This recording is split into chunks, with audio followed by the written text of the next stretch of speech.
নমস্কার সবাইকে।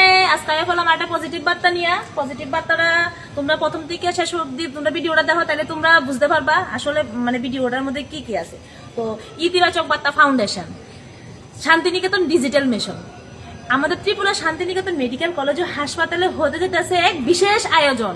এই আয়োজনে সম্মানিত করা হইব আমাদের যে গ্রাম্য ডাক্তার, এই যে আশাকর্মী দিদি ভাইরা আছে, তারপরে ধরো যারা নার্সিং করে আসছে বাইরে থেকে করে বাড়ির বইয়া রয়েছে, কোনো জব টপ না, একদম বেকার বইয়া রয়েছে, তারার লাগা এই সুবিধাটা। তো তোমরা যদি আমরা এই বিশেষ আয়োজনে অংশগ্রহণ করতে চাও, অবশ্যই তোমরা আমরা একটা গুগল ফর্ম আছে, এই গুগল ফর্মটা ফিল আপ করে তোমরা এই বিশেষ আয়োজনে অংশগ্রহণ করতে পারবা। তো এটা কবে হইব কইতাছি, 5ই মে মঙ্গলবার। বার হলো মঙ্গলবার সকাল 10টা থেকে বিকাল 4টা পর্যন্ত। তোমরা বাড়িতে না বয়ে থেকে তোমরা আয়ো, আমরা লগে যোগাযোগ করে এখানে আয়ো, অংশগ্রহণ করো। তো ঠিক আছে, তো ভিডিওটা যদি ভালো লাগে তোমরা অবশ্যই ভিডিওটা একটা লাইক করবা, শেয়ার করবা, যাতে